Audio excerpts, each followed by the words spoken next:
Silakan. Nanti kalau saya tidak bisa jawab semuanya, engkau harus pergi ke roomnya Pater Felix Kosat SVD, oke? Tapi silakan. Baik, Romo. Ya, terima kasih Romo atas kesempatan yang diberikan. Romo, ini saya mau tanya Romo. Eh, ada keponakan saya Romo, dia sudah menikah. Terus istrinya selingkuh Romo. Istrinya selingkuh. eh, terus mereka sudah 1 tahun pisah. Nah, waktu mau urus surat pembatalan nikah, tapi istrinya tidak mau Romo. Apakah ponakan saya ini bisa bisa ke hakim gereja untuk buat pembatalan nikah Romo, untuk kedepannya dia bisa menikah lagi ya Romo? Persoalan tidak ada aturan bahwa selingkuh membatalkan perkawinan. Oh, ya anjuran saya dia harus ke Pastor Proki. Ceritakan ke Pastor Proki apakah perkawinan itu masih bisa. Kalau tidak bisa Tapi, bagaimana? Jadi harus tapi Tapi Romo, ini yang istrinya ini sudah hidup lagi sama sama yang selingkuhannya ini serumah Romo. ya, saya mengerti itu, tapi tidak ada alasan di dalam apapun mengatakan bahwa selingkuh membatalkan perkawinan. Jadi karena itu yang harus dibuat langkah pertama adalah bagaimana mereka baik-baik dulu, sembuhkan batin saudaramu yang terluka dan semuanya itu. Karena itu dia harus pergi ke Pastor Proki, konsultasi, omong dengan Pastor Proki, dan semuanya itu. Ya Bu ya? Baik Romo, terima Ya. kasih Romo. Ya, karena kalau memang yang seperti ya orang cerai, mereka menikahkan kembali tidak Katolik itu prosesnya panjang, Bu. Harus diperiksa semua, bagaimana proses perkawinan sebelumnya, apakah itu sudah terjadi sebelumnya, atau itu perjalanannya panjang sekali untuk diperiksa, Ibu. Jadi, dekatilah Pastor Broki, suruh saudaramu dekati Pastor Broki, curhat, atau mengaku dosa, atau konsultasi, karena ini penting sekali Bu, karena bukan soal ya selingkuh, cerai apa semua, jangan pakai prinsip seperti itu. Jadi pendampingan pos perkawinan itu sangat penting, karena itu semoga di proki-proki Indonesia pendamping untuk pasutri-pasutri yang setelah menikah itu sangat bagus, sangat membantu manajemen konflik yang terjadi dalam kehidupan berumah tangga. Begitu Ibu. Baik Romo, terima kasih Romo. Ya, suruh saudaramu ke Pasar Proki, oke. Cerita, Baik Romo, konsultasi, tanya-tanya, oke. siap Romo.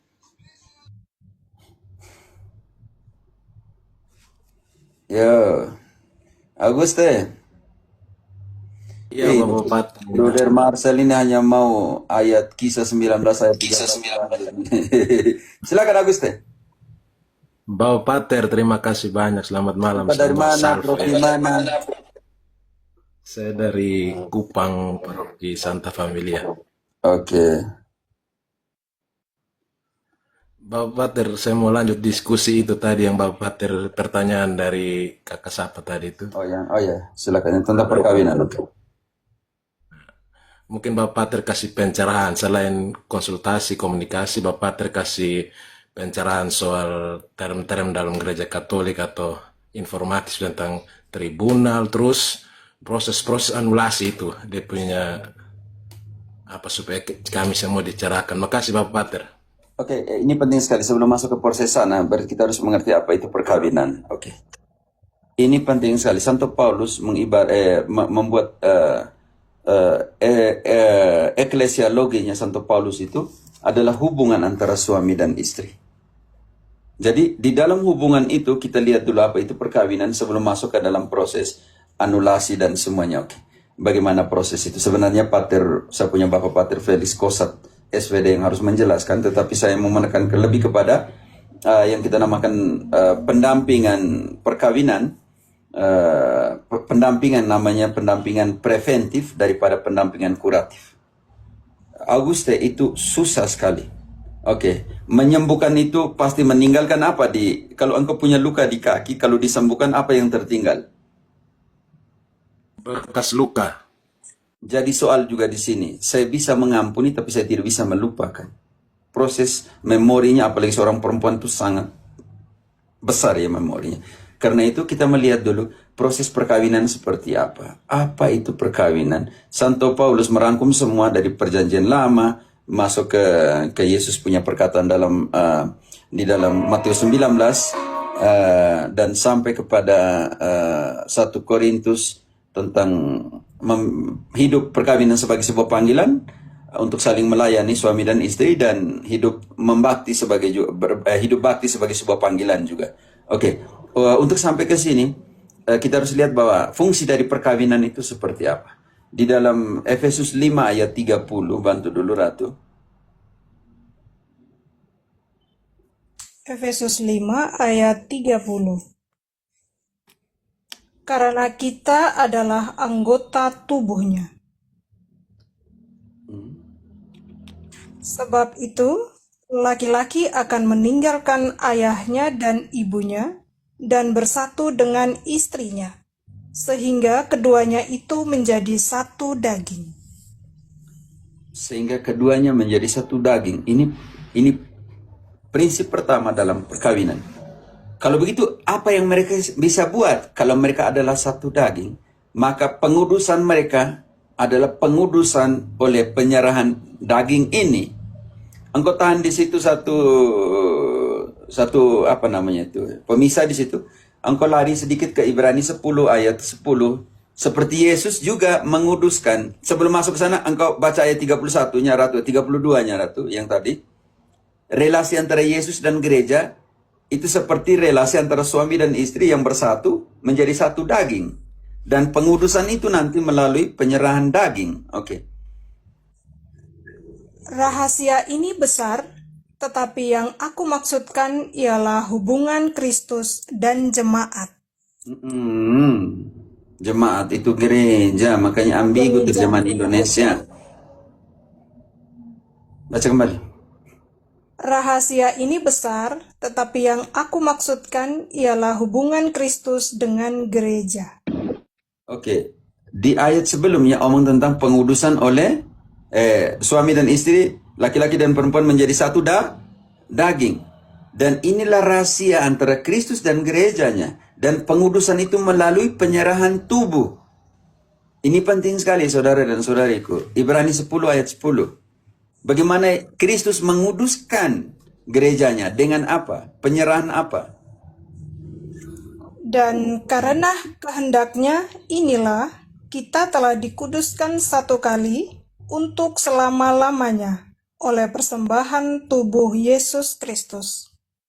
Bagaimana Kristus menguduskan gerejanya dengan persembahan tubuhnya? Karena itu tadi kembali ke Efesus tadi 5 ayat ke-31 Ratu. Suami dan istri, perempuan dan laki-laki menjadi satu apa? Sebab itu laki-laki akan meninggalkan ayahnya dan ibunya dan bersatu dengan istrinya, sehingga keduanya itu menjadi satu daging. Dan karena satu tubuh, satu daging ini, pengudusan itu seperti Kristus menguduskan kita dengan tubuhnya, dalam pengertian penyerahan total, pemberian tubuhnya, maka disinilah yang pertama perkawinan harus menjadi sarana pengudusan. Engkau turun ke ayat 25 Ratu sampai dengan 27. Hai suami, kasihilah istrimu sebagaimana Kristus telah mengasihi gereja. Tahan dulu. Romo suka baper, malas sekali. Ya sudah, kau pergi dari sini buat apa? Dia datang sini untuk apa? Oke. Hilangkan orang-orang seperti saya, bapernya mana? Oke, Protestan, kamu punya rumpi mengajar kamu orang tuh. Saya mengajar saya punya orang Katolik di sini. Oke. Sekarang kita pengurusan pertama, pemberian tubuh, satu tubuh. Makanya perkawinan harus menjadi sarana pengudusan. Baca kembali. Hai suami, kasihilah istrimu sebagaimana Kristus telah mengasihi gereja dan telah menyerahkan dirinya baginya. Tahan dulu. Yang pertama, tugas saling mengasihi. Yang kedua, apa lagi? untuk menguduskannya, sesudah ia menyucikannya dengan memandikannya dengan air dan firman, Lanjut sampai 27. supaya dengan demikian ia menempatkan gereja di hadapan dirinya dengan cemerlang, tanpa cacat atau kerut, atau yang serupa itu, tetapi supaya gereja kudus dan tidak bercela. Artinya, perkawinan antara suami dan istri itu, perempuan dan laki-laki itu, yang pertama mencinta, yang kedua saling menguduskan. Yang berikutnya, saling memberi makan, saling menghidupkan. 28-29. Demikian juga suami harus mengasihi istrinya sama seperti tubuhnya sendiri. Siapa yang mengasihi istrinya mengasihi dirinya sendiri. Sebab tidak pernah orang membenci tubuhnya sendiri, tetapi mengasuhnya dan merawatinya sama seperti Kristus terhadap gereja. Artinya suami dan istri ingat itu. Fungsi ketiga, perkawinan kalian tuh harus saling mengapa? Merawat. Baca kembali 29-nya. Sebab tidak pernah orang membenci tubuhnya sendiri, tetapi mengasuhnya dan merawatinya sama seperti Kristus terhadap gereja. Ingat itu. Perkawinan punya fungsi ketiga itu, yaitu saling merawat. Sekarang turun ke ayat 23. Kalian saling menyelamatkan. Jangan baku cari kesalahan satu sama lain. Karena suami adalah kepala istri, sama seperti Kristus adalah kepala gereja. Dialah yang menyelamatkan tubuh. Karena itu, Cukup. Bagaimana kalian saling cari kesalahan? Di tempatnya kalian saling mendukung, saling memotivasi dan semuanya. Yang keempat. Yang kelima. Sudah kelima sekarang. Ya, yang pertama tadi apa tadi? Satu tubuh. Menguduskan. Mencintai, menguduskan. Merawat, menyelamatkan. Sekarang, hak milik tubuh antara suami dan istri di dalam perkawinan. 1 Korintus 7 ayat keempat. Baca dari ketiga. Hak milik tubuh di dalam perkawinan. hendaklah suami memenuhi kewajibannya terhadap istrinya, demikian pula istri terhadap suaminya. Saling melengkapi tadi. Sekarang ayat 4. Kepemilikan tubuh satu sama lain itu siapa punya setelah kalian menikah. Dari pacaran, jangan kalau itu mau bilang sebelum kalau itu saya punya tubuh milik semua orang sebelum saya menikah. Hancur nanti. Oke. Istri tidak berkuasa atas tubuhnya sendiri, tetapi suaminya. Demikian pula, suami tidak berkuasa atas tubuhnya sendiri, tetapi istrinya. Janganlah kamu saling menjauhi, kecuali dengan persetujuan bersama untuk sementara waktu, supaya kamu mendapat kesempatan untuk berdoa. Setelah itu, Sesudah itu, hendaklah kamu kembali hidup bersama-sama, supaya iblis jangan menggodai kamu, karena kamu tidak tahan bertarak. bertarak. Oke. Ingat itu baik-baik. Ada konflik di situ, di perkawinan dan semua. Tetapi tolong ambil satu spasi di mana kalian bisa buat konsultasi. Ketika terjadi konflik, harus ada manajemen konflik, pergi ke pastor poki, pergi ke gereja, pergi ke psikolog. Itu waktu yang digunakan kesempatan untuk itu. Bukan untuk cari yang lain. Kenapa? Karena itu sebuah panggilan. Mau hidup biara maupun perkawinan, itu sebuah panggilan. Ayat 32.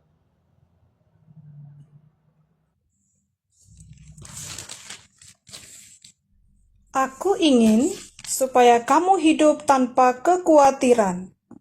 Orang yang tidak beristri memusatkan perhatiannya pada perkara Tuhan, bagaimana Tuhan berkenan kepadanya. Lanjut. Orang yang beristri memusatkan perhatiannya pada perkara duniawi, bagaimana ia dapat menyenangkan istrinya. Lanjut. Dan dengan demikian, perhatiannya terbagi-bagi. Perempuan yang tidak bersuami dan anak-anak gadis memusatkan perhatian mereka pada perkara Tuhan, supaya tubuh dan jiwa mereka kudus. Tetapi perempuan yang bersuami memusatkan perhatiannya pada perkara duniawi, bagaimana ia dapat menyenangkan suaminya. Karena itu, sebuah panggilan, saudara dan saudariku. Hargai panggilan itu. Besok lusa ada biarawan, biarawati, Romo. Mereka bilang, saya tidak sanggup lagi. Kita jangan hakimi dia, karena itu dia bilang, daripada saya di dalam dan buat dosa dan buat hancur, tidak bahagia, biar diambil dia punya keputusan. Santo Paulus beri opsi itu. Bagi yang kuat, bagi yang bisa bertahan, bagi yang apa. Banyak Katolik kita menghakimi orang. Kita buat posisinya Tuhan Allah menghakimi suster, bruder, frater, atau imam yang seperti itu. Tidak, kita doakan mereka. Semoga mereka bahagia dan mereka punya keputusan. Takutnya nanti kita yang hakimi orang, mereka masuk surga, kita di neraka. Karena itu ketika Aguste bertanya bagaimana proses anulasi semua, saya lebih banyak bekerja di proses preventifnya. Mendampingi Pak Sutri supaya jangan sampai ke sana. Yang bertugas untuk menjelaskan anulasi itu tugasnya hakim. Saya tidak mau dalam pengertian ini, karena saya lebih mau bekerja bagaimana mencegah konflik, mencegah persoalan, bagaimana menyelesaikan daripada bagaimana membubarkan. Tuhan tidak pernah menutup semua pintu tanpa membuka sebuah jendela pengharapan.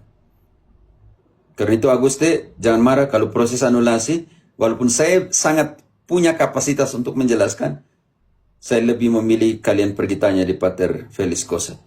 Karena saya lebih bekerja di bagaimana mencegah dan menyembuhkan luka daripada membubarkan sebuah perkawinan.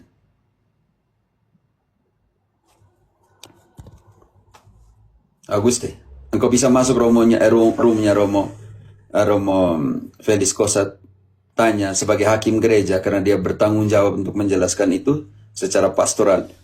Bagaimana proses kalau terjadi konflik dan konflik itu tidak bisa diatasi, tidak bisa dikuratif lagi, tidak bisa disembunyikan lagi, dan tidak bisa lagi untuk proses selanjutnya perkawinan itu, maka harus dibuatlah pemeriksaan sebelum perkawinan, anulasi, proses anulasi, nulidat matrimonial seperti apa. Karena itu saya pikir tanyalah kepada Pater Felix. Karena prinsip dasar saya bekerja di bagaimana menyembuhkan, bagaimana menaruh ini betadin di setiap luka itu, walaupun dia punya bekas luka, tetapi kedewasaan Pak Sutri ada di sini. Ketika dia memiliki bekas luka, dia mengingat, tapi ingatan itu tidak membuat dia sakit. Itulah kedewasaan kekristenan, Kristiani yang harus kita perjuangkan. Saya gampang buat penjelasan tentang proses nulasi, tapi buat apa saya jelaskan di sini? Ketika Pak Sutri, yang pertama harus dibuat untuk mereka adalah mendampingi mereka, menyembuhkan luka mereka. Itu yang harus kita jaga di situ. Avatar, engkau tadi naik tetapi engkau punya sinyal tuh begini sampai engkau jatuh sendiri, bukan karena kami tidak mau kasih naik. Oke, Aguste, seperti itu. Kalau proses nulasi silakan ke Pater Felix Kosat. Bapak Pater, terima kasih banyak untuk pencerahan. Saya tanya lanjut, boleh? Oh, ya, silakan kalau belum ada yang mau tanya di bawah. Ini pertanyaan dua-dua supaya bisa bagi orang lain, oke? Yuk. Terima kasih untuk itu. Nanti saya kunjungi roomnya Bapak Pater Felix. Ini kemarin saya hadir dalam diskusi waktu KPP, kursus persiapan perkawinan, lagi tentang perkawinan, lagi izin. Ini Pati, karena saya memang kerjanya di situ. Saya kerja di sini dulu kursusnya 4 kaki meja perkawinan. Ini sebenarnya untuk persiapan perkawinan memang saya pembidang untuk untuk mempersiapkan sedikit Pak Sutri. Oke, ada satu pertanyaan, dia terdengar konyol atau entah karena kurang paham, tapi pertanyaan muncul dari salah satu calon Pak Sutri begini. Saya lanjut Bapak. Ya. Selanjutnya saya lagi dengar tadi. Kan salah satu 12 halangan perkawinan toh, salah satunya kan hubungan darah. Atau ada ikatan hubungan darah. Jadi ada satu pertanyaan dari peserta KPP bahwa bagaimana konsekuensinya dalam kitab Kejadian soal Kain dan Habel dan keturunan-keturunannya. Itu yang pertama Bapak Bater. Oke. Oke. Data di dalam Kejadian 4 dan selanjutnya tidak ada data bahwa itu Kain dan Habel menikah antara sepupu dan sepupu.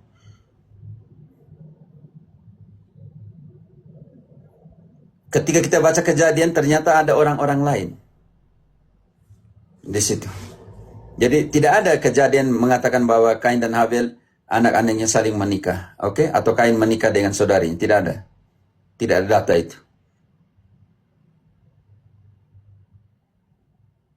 Aguste, tidak ada data bahwa itu mereka punya sepupu apa, mereka dia punya kawin dengan saudari, tidak ada. Siap Bapak Bater.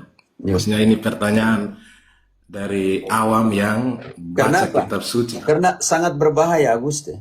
Orang Yahudi hukuman mati untuk yang incest, yang punya relasi dengan istri dari bapak, yang punya relasi dengan anak, itu di keras sekali. Ratu, kita bantu dulu di Imamat 18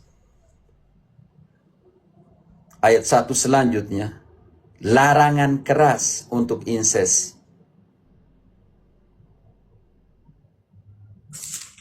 Imamat 18 ayat 1. Tuhan berfirman kepada Musa, "Berbicaralah kepada orang Israel dan katakan kepada mereka, Akulah Tuhan Allahmu. Janganlah kamu berbuat seperti yang diperbuat orang di tanah Mesir, di mana kamu diam dahulu. Oke, tahan dulu. Juga Di Mesir itu kasarnya itu antara incestnya itu gila ya. Mereka datang dari Mesir seperti itu. Makanya di situ Tuhan bilang, jangan kau membuat seperti ratusan tahun yang kalian lihat di Mesir buat seperti itu. Lanjut. Juga, janganlah kamu berbuat seperti yang diperbuat orang di tanah Kanaan, kemana aku membawa kamu. Janganlah kamu hidup menurut kebiasaan mereka. Jangan kamu buat seperti di Kanaan dalam perjalanan pengembaraan 40 tahun. Jangan juga kamu buat seperti orang Mesir buat di Mesir itu. Apa yang mereka buat di tanah Kanaan, apa yang mereka buat di Mesir. Lanjut. Kamu harus lakukan peraturanku dan harus berpegang pada ketetapanku dengan hidup menurut semuanya itu. Akulah Tuhan Allahmu. Sesungguhnya, kamu harus berpegang pada ketetapanku dan peraturanku. Orang yang melakukannya akan hidup karenanya. Akulah Tuhan. Artinya orang yang tidak melakukan peraturan itu, maka tidak akan hidup. Oke, lanjut. Apa saja larangannya? Siapapun di antara kamu, janganlah menghampiri seorang kerabatnya yang terdekat untuk menyingkapkan auratnya. Artinya punya relasi seksual. Lanjut ayatnya. Siapa lagi tidak boleh ke siapa lagi? Janganlah kau singkapkan aurat istri ayahmu, karena ia hak ayahmu. Itu Dia ibumu. ibumu. Jangan kau lakukan itu. Lanjut ayat berikut. Kata janganlah. Ratu, kalau saya potong, engkau langsung janganlah. Baik, Romo. Janganlah kau singkapkan aurat seorang istri ayahmu, karena ia hak ayahmu. No. Lanjut. Maksudnya itu sudah selesai. Terus ke bawah. Jangan ulang lagi. Janganlah berikut. Ratu, engkau bisa mengerti tidak? Itu kan janganlah untuk istri ayah mamamu. Yang ke bawah kata janganlah begitu. Baik, Romo. Janganlah kau singkapkan auratnya, karena dengan begitu engkau menodai keturunanmu. Siapa lagi? Janganlah kau singkapkan aurat saudara perempuan ayahmu, karena ia Tantamu, kerabat. tantamu, mama besarmu, mama kecilmu, jangan kau punya relasi. Singkapkan aurat artinya punya relasi. Lanjut. Janganlah apa lagi? Janganlah kau singkapkan aurat saudara perempuan ibumu, karena ia kerabat ibumu.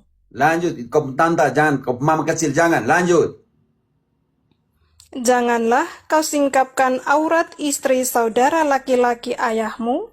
Janganlah kau hampiri istrinya, karena ia istri saudara ayahmu. Ratu, lanjut. Jangan.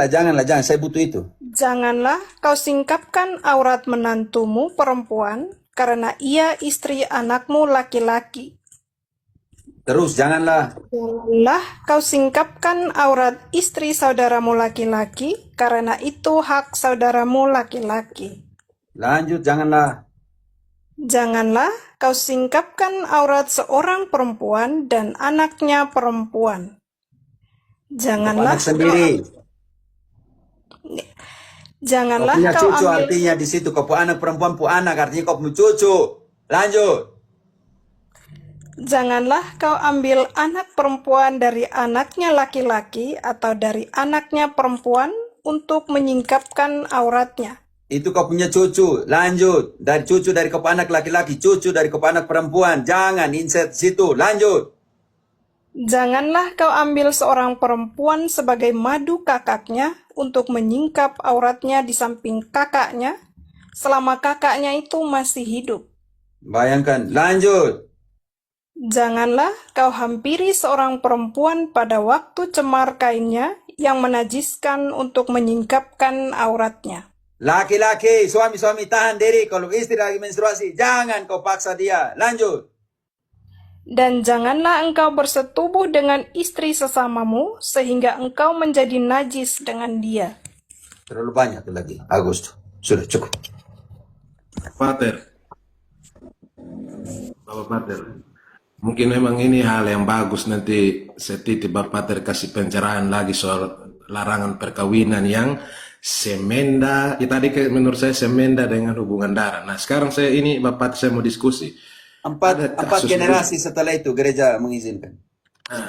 kasus begini Bapak Pater, ini yang semenda hubungan darah ini, kenapa mereka bisa terjadi hubungan perkawinan di gereja? Apakah ada izin atau dispensasi? Yang kedua, jika sudah terjadi seperti itu, kita lihat kita orang-orang tua di NTT ini, apakah mereka yang posisi status perkawinan masih ada hubungan darah atau semenda, di usia perkawinan yang 20-an, 30-an tahun ini, mereka dikenai hukum tribunal atau bagaimana? Makasih Bapak Pater. Karena kalau ada dispensasi uskup mungkin pada saat itu diselesaikan. Halo? Siap. Mungkin ada dispensasi uskup. Siap Bapak Pater. Karena uskup punya hak. Contohnya nih, Ratu kita ambil, uskup punya hak. Santo Paulus bilang begini, di dalam kembali ke 1 Korintus 7 ayat tentang perkawinan ya. Di situ uskup punya hak. Di sini Paulus bilang, aku dan bukan Tuhan. Oke, 1 Korintus 7 ayat ke-12. 1 Korintus 7 ayat 12. Kepada orang-orang lain aku, bukan Tuhan. Katakan, Oke, di situ. Agustus, di situ sangat jelas bahwa kepada orang-orang lain aku dan bukan Tuhan. Paulus bilang, saya dan bukan Tuhan. Bagaimana dia omong? katakan, kalau ada seorang saudara beristrikan seorang yang tidak beriman dan perempuan itu mau hidup bersama-sama dengan dia, janganlah saudara itu menceraikan dia. Oke, cukup di situ. Lanjut. Sekarang yang kalau istri punya suami tidak beriman. Dan kalau ada seorang istri bersuamikan seorang yang tidak beriman dan laki-laki itu mau hidup bersama-sama dengan dia, janganlah ia menceraikan laki-laki itu. Karena Paulus berpikir di anak-anak mereka. Lanjut ayat. Karena suami yang tidak beriman itu dikuduskan oleh istrinya, dan istri yang tidak beriman itu dikuduskan oleh suaminya. Andai kata tidak demikian, niscaya anak-anakmu adalah anak cemar, tetapi sekarang mereka adalah anak-anak kudus. Augusto, gereja berpikir di anak-anak mereka. Karena itu, Paulus tadi bilang, saya dan bukan Tuhan. Ini yang kita bilang otoritas apostolik. Otoritas episkopal, uskup punya hak mutlak untuk memberikan dispensasi. Siap, Bapak Pater. Bisa, maaf, sebenarnya kalau lebih pakar di sana, engkau harus tanya sama Bapak Pater Felix Kostat. Saya ini hanya untuk anak-anak kecil saja yang mungkin belajar kurang. Waktu kan hukum kanon kan perkanon. Saya kan kanonnya hanya tipis-tipis kecil. Hanya lebih kepada kitab suci.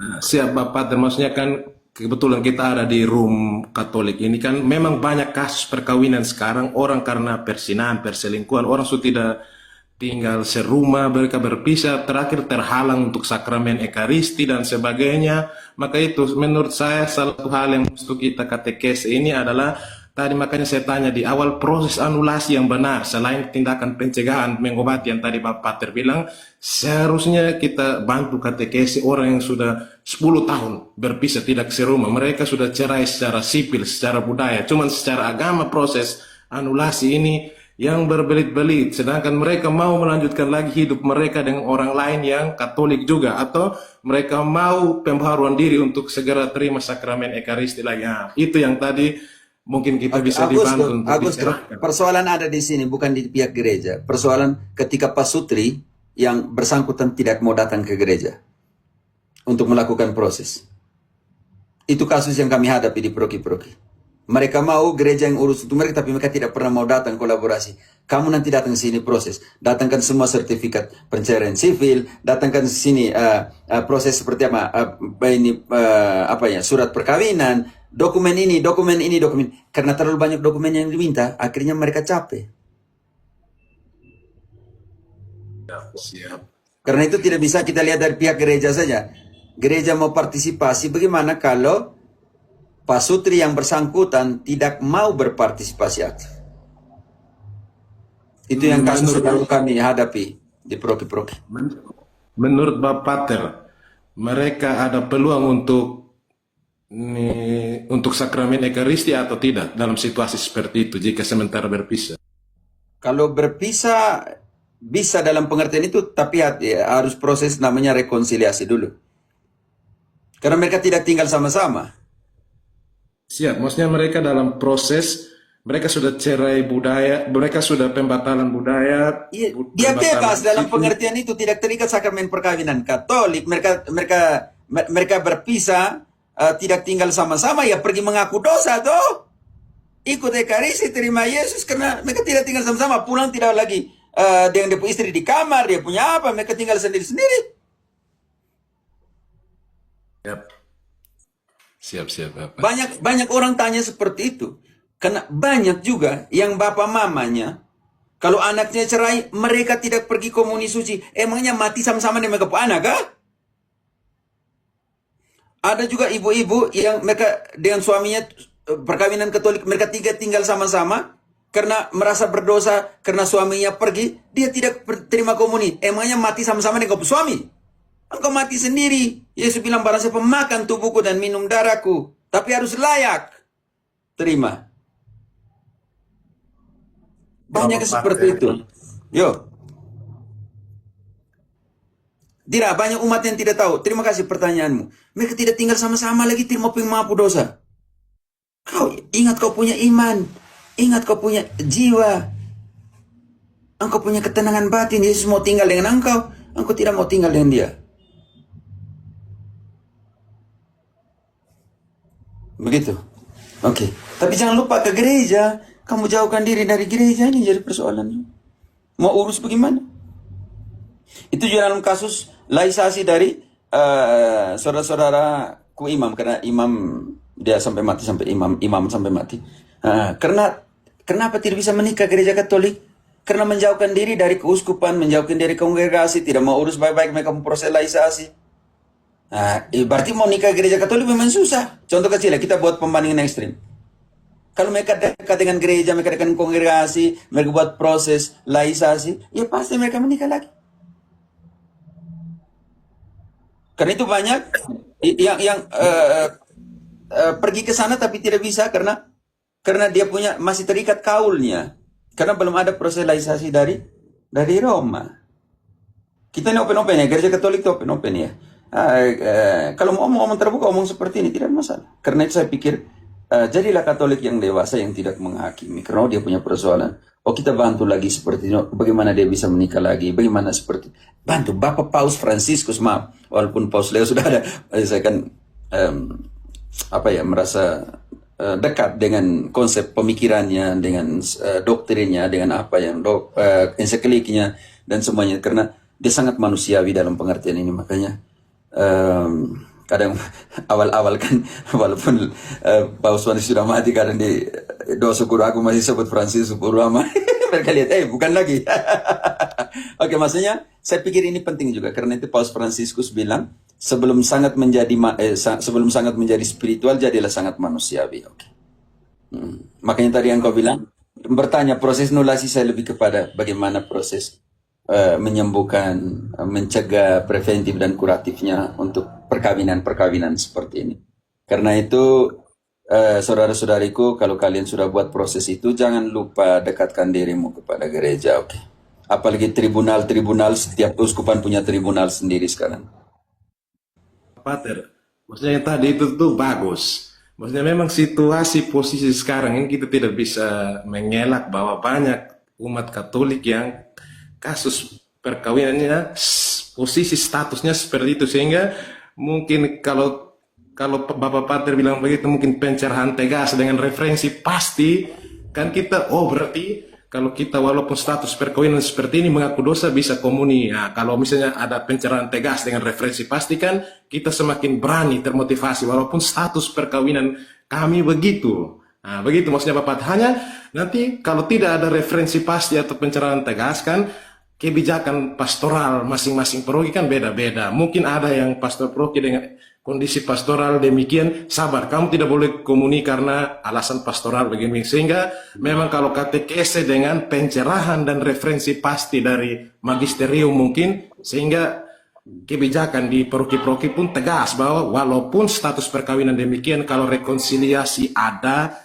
pengakuan dosa, ada pertobatan dan pembaharuan hidup, kamu bisa sakramen Ekaristi. Baik Bapak, termasuknya itu, mungkin Maksudnya, itu. kita ambil contoh, Ratu.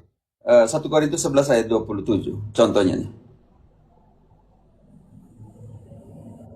1 Korintus 11 ayat 27.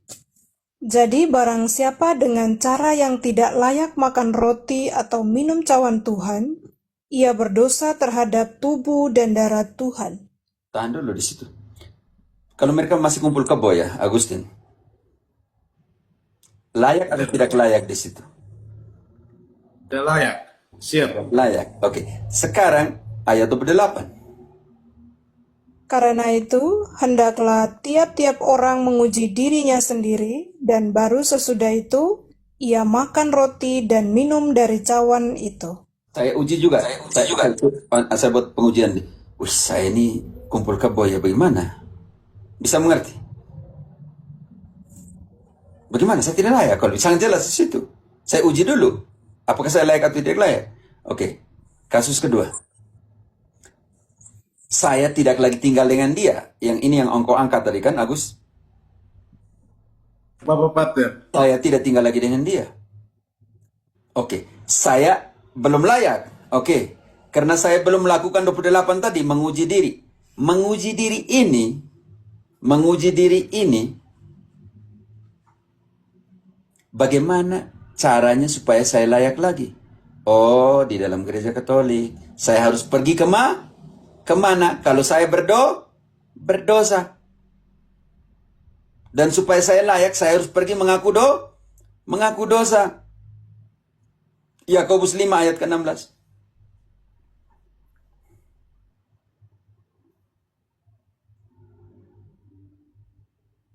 Halo. 5 ayat. Ayat Ratu 16. jangan mute kan nanti lama lagi proses. Yakobus 5 ayat 16.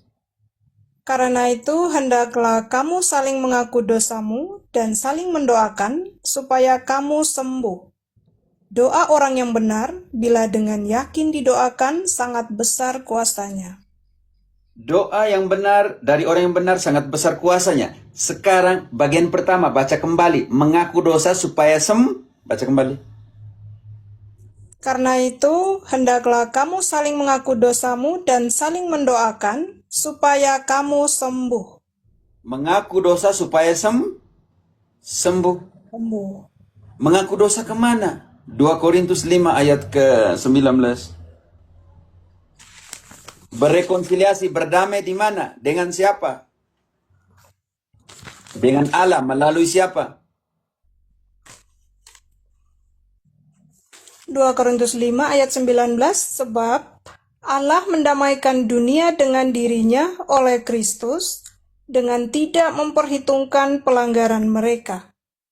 Ia telah mempercayakan berita pendamaian itu kepada kami. Lanjut.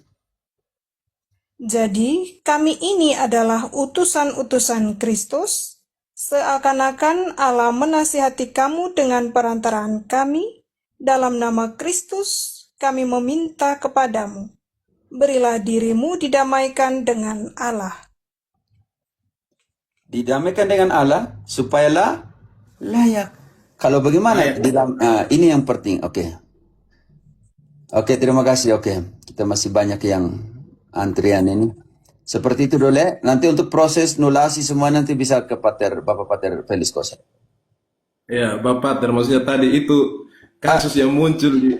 Yo, kita over deh karena sudah banyak orang di bawah nih ya. Mau tanya, oke?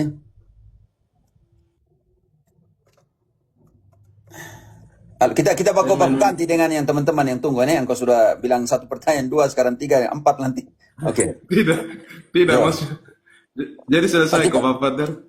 Yo, makanya engkau ke Pater Felix Kosat untuk proses nulasinya bagaimana? Karena di sini banyak nih, engkau sudah 3 pertanyaan, 4 nih. Tidak.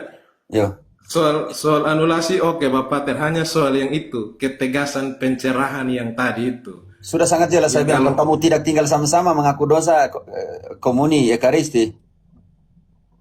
Oh, berarti aman. Ya, Tidak dari segi posisi kitab suci. Tapi kalian lihat bagaimana aturan di setempat, keuskupan setempat. Itu juga harus kalian lihat. Karena saya bilang, keputusan mutlak ada di uskup.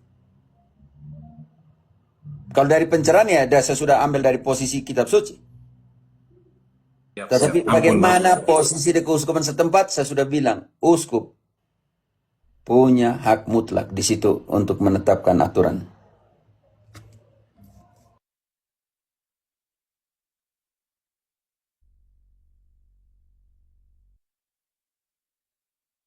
Silakan Pak, baku ganti dengan yang lain dulu.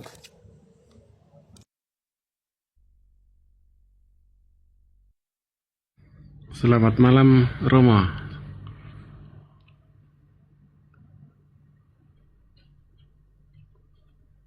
Selamat malam, Romo. Baik, gini Romo. Kira-kira saya ini gini dalam sebulan 2 bulan lah, hampir 2 bulan Romo, baru saya bisa ikut misa Romo, karena hal pekerjaan Romo. Jadi pekerjaan saya itu saya tinggal di dalam mes, lalu ya boleh dikatakan saya tidak mengikuti 5 perintah gereja yang dimana rayakanlah hari raya yang disamakan dengan hari Minggu kan. Lalu kira-kira seperti apa itu Romo hukumnya buat kita umat Katolik yang percaya Tuhan? Oke, persoalan yang ada adalah pergi misa kan, persoalan. Siap Romo, ya. Oke. Karena alasan pekerjaan, engkau punya shift tidak memungkinkan engkau setiap hari Minggu kan? Betul Romo, saya kerja di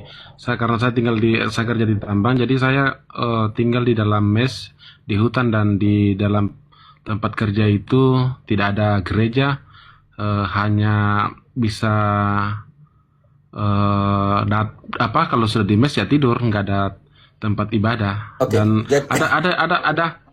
Tidak, saya jelas posisinya. Berarti engkau dalam 1 bulan engkau bisa ikut misa berapa kali?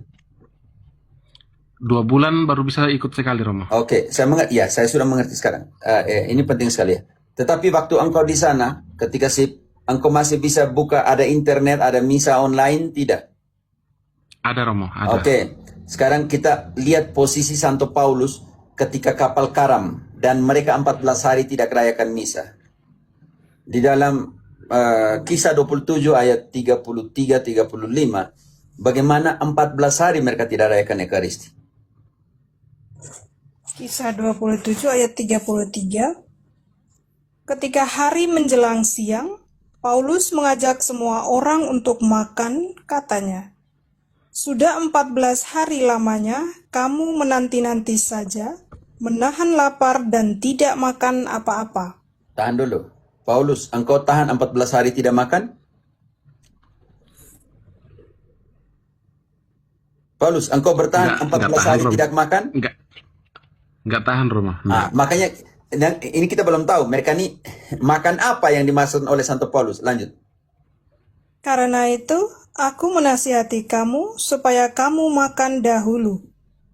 Hal Tapi itu kita belum tahu tujuan. Tahan dulu. Kita belum tahu makannya untuk apa tujuan. Untuk kenyang atau untuk selamat. Lanjut.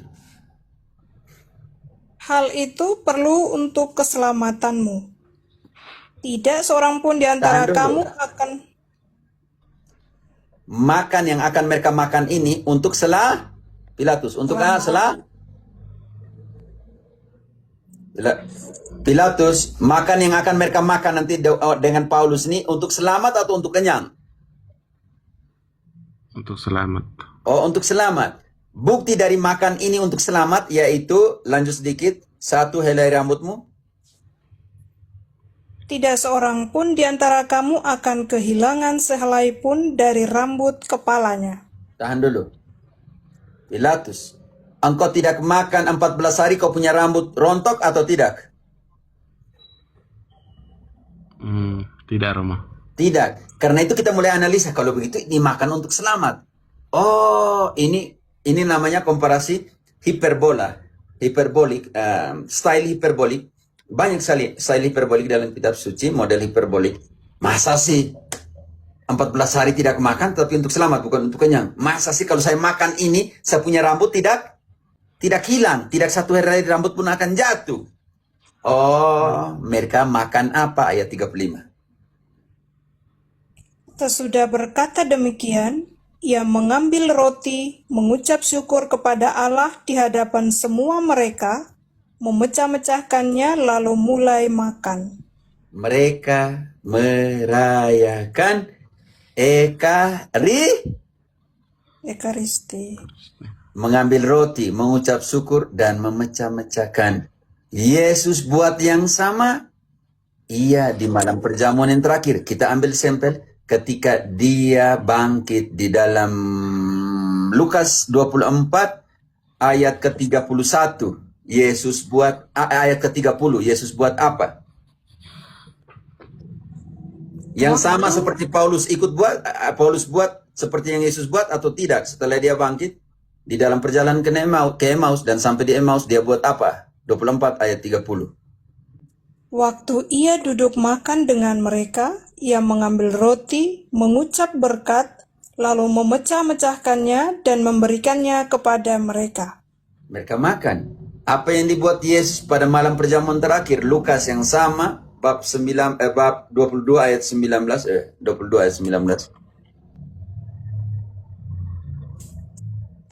Lalu ia mengambil roti, mengucap syukur, memecah-mecahkannya dan memberikannya kepada mereka, katanya, "Inilah tubuhku yang diserahkan bagi kamu.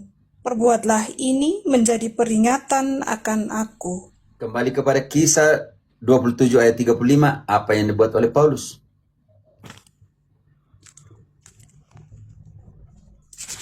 Kisah 27 ayat 5.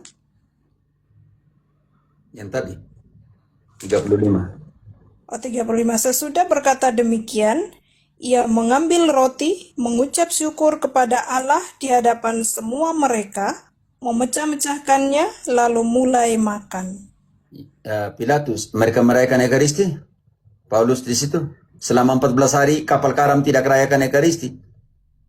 Mereka makan itu untuk apa, Pak Pilatus? Untuk untuk Ekaristi Romo merayakan itu. Mereka di situ di konteks ayat yang telah kita baca tadi di dalam Kisah 27 ayat 33-35. Mereka makan itu untuk apa? Untuk hidup. Tapi kata di situ mereka makan untuk apa? Selamat. Ini untuk keselamatanmu. Karena itu Yohanes 6 ayat ke-54. Akan dapat hidup kekal atau tidak? Yohanes 6 ayat 54, Barang siapa makan dagingku dan minum darahku, ia mempunyai hidup yang kekal, dan aku akan membangkitkan dia pada akhir zaman. Turun ke 52. Orang-orang Yahudi bertengkar antara sesama mereka dan berkata, bagaimana ia ini dapat memberikan dagingnya kepada kita untuk dimakan? Karena itu Protestan sama dengan orang Yahudi. Kita ini kanibal kah? Makanya mereka bilang simbol. 51. Akulah roti hidup yang telah turun dari surga. Jikalau seorang makan dari roti ini, ia akan hidup selama-lamanya. Dan roti yang kuberikan itu ialah dagingku yang akan kuberikan untuk hidup dunia. 53. Maka kata Yesus kepada mereka, Aku berkata kepadamu, sesungguhnya jikalau kamu tidak makan daging anak manusia dan minum darahnya, kamu tidak mempunyai hidup di dalam dirimu. Oke, karena itu Paulus bersama dengan rekan-rekan seperjalanan misi sudah 14 hari tidak rayakan Ekaristi. Karena itu mereka harus rayakan Ekaristi untuk keselamatan. Tidak akan mati, akan dibangkitkan, akan memperoleh hidup kekal.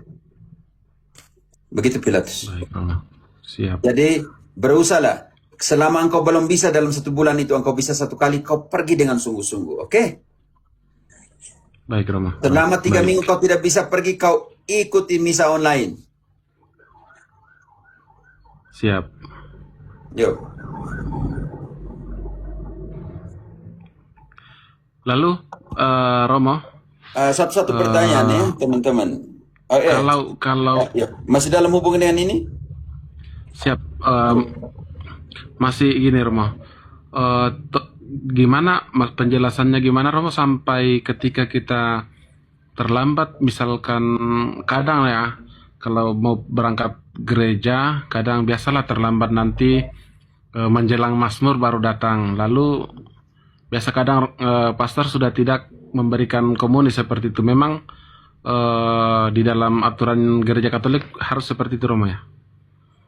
Harus ikut dari awal. Tapi dalam kasus engkau jauh sekali, engkau terima komuni setelah itu, Romo saya mengaku dosa dulu sedikit setelah misa. Karena tidak sempat, oke? Saya sangat manusiawi teman-teman, kalian terlalu jauh untuk pergi sampai tiba. Tetapi harus antisipasi, engkau tahu bahwa setiap 1 bulan hanya 1 kali engkau pergi misa, engkau juga harus memberikan dari bagianmu supaya jangan datang terlambat. Kalau itu misa jam 8, jam 10, perjalanan dari sana 1 jam atau 2 jam, kau usahakan itu. Sebelum itu supaya engkau bisa tiba, engkau bisa mengaku dosa, minta Roma sebelum misa, mengaku dosa supaya seperti itu. Ya, jangan berusaha supaya datang terlambat. Kalau terlambat karena alasan bahwa engkau malas untuk bangun lebih cepat, ini jadi persoalan. Tapi kalau terlambat ketika engkau dalam perjalanan, ada macet, ada kecelakaan, atau apapun yang membuat engkau tidak bisa tiba cepat, saya bisa pahami. Tetapi kalau engkau terlambat hanya karena engkau malas, ini jadi persoalan besar.